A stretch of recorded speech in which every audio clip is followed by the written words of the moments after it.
My belief is that it's best for the human race if it becomes sustainable. And for it to become sustainable, it has to supply itself with food, among other things. Food, forest products, and other things from the land economy that are produced in a way that is sustainable. And as I was just saying, the way to make it sustainable is to adapt it lovingly and knowledgeably and carefully to local conditions.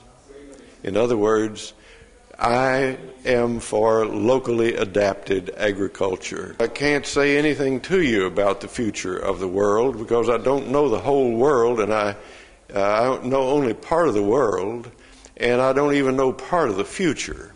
The issue is not what is going to happen in the future, but whether or not we're behaving properly now.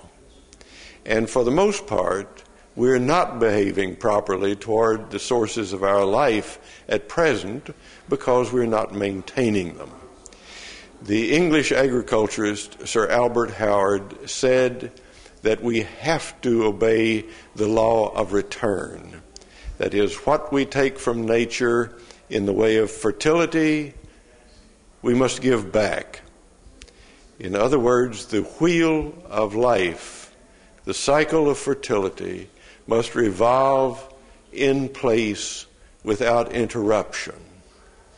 That gives you a standard for criticism of agriculture as it's practiced in any place, also forestry. We have supermarkets and we have farmers markets and I don't know what you call them here, community-supported agriculture farm. The real questions that have to be answered are the questions about sustainability.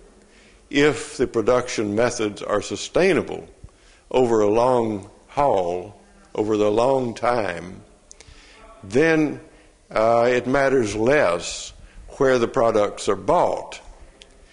But if people shop only at supermarkets, they're not going to know very much about their food economy.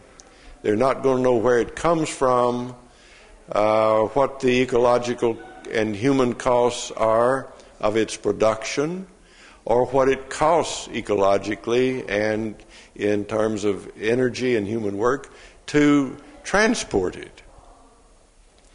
And so, sooner or later, we're going to have to say that it makes more sense to eat locally than it does from a long distance, simply because it's going to be more difficult to pay for the transportation, ecologically and economically.